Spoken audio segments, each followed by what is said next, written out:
Did you feel that? That was the air being sucked further out of the Supercross series. We lost 2 more factory riders in Tampa. This is the rider status report, and it starts now.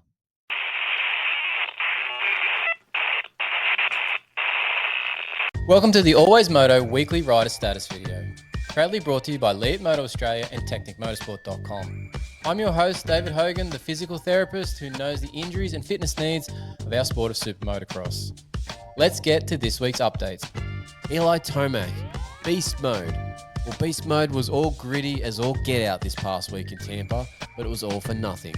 After not getting the Alpine Star Medic unit to do an X-ray after qualifying, Eli thought he could push through the injury and get some points. And he did. But this week, he's gone in and got confirmed that he's actually broken his fibula. Now, it's one of the smaller bones in the lower leg, but it's still an issue for him continuing the Supercross series. Now, fibulas don't usually require surgery, but Eli posted that he's in Vail, Colorado, planning to get surgery on Friday, which is interesting. There's 2 reasons that this might be happening. Athletes sometimes get surgery on injuries just to help speed up the process of recovery and return to sport.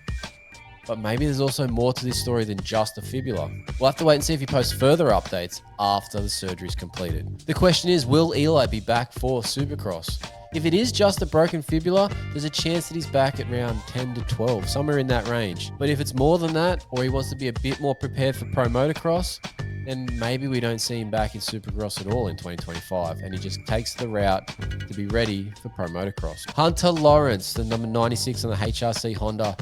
We're going to have no Lawrences on track for the next 11 Supercrosses after Hunter's crash this past weekend in Tampa. Unfortunately for Hunter, he's got some some fractures to his humerus and some ligament damage to his shoulder joint, and this will require surgery. This will put him out until the start of Pro Motocross. So what are the Lawrence boys going to do now for Supercross? I guess they'll be sitting around in the pits with their fan zone all day long. Pierce Brown, the number 20 on the Star Racing Yamaha. Not how he thought his night was going to finish. Leading laps in the main event on his new Star Yamaha, things were looking great for Pierce.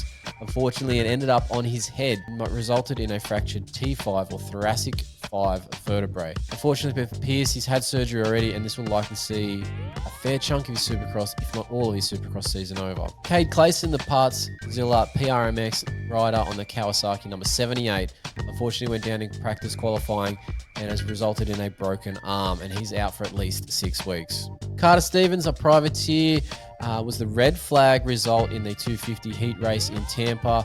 Unfortunately for Carter, a concussion on that finish line jump will see him out for a week or 2 whilst he makes his recovery and follows the concussion protocol. Tristan Lane, his arm and shoulder are all beat up after that sand section crash between him, Ken Roxon, and Jeremy Hand.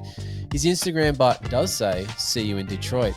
So maybe he's riding Detroit, but his arm doesn't look very good on his Instagram images. Dylan Ferrandis, the number 14 on that Phoenix Racing Honda, sat out Tampa after a midweek crash. We're not certain of the details of that crash. Nothing has been released, but his Instagram this week, as of yesterday, has him back on the bike on the training grounds.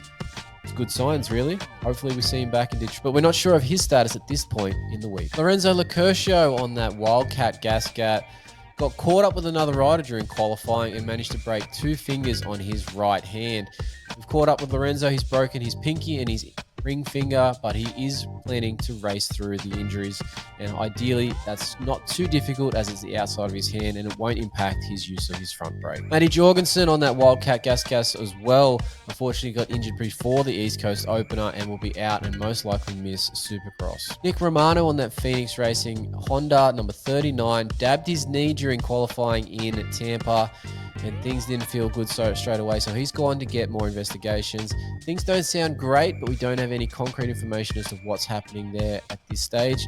We don't expect to see him in Detroit for this week's round. And finally, Daxton Bennick, the Star Racing Yamaha rider, after getting a great second place finish in Tampa, unfortunately has gone down midweek training and has caused himself a concussion, and he will be out for this week's round in Detroit. That's the updates for now, but make sure you follow our social pages to stay up to date throughout the week. Don't forget to subscribe to our channel as we have plenty of content throughout the season.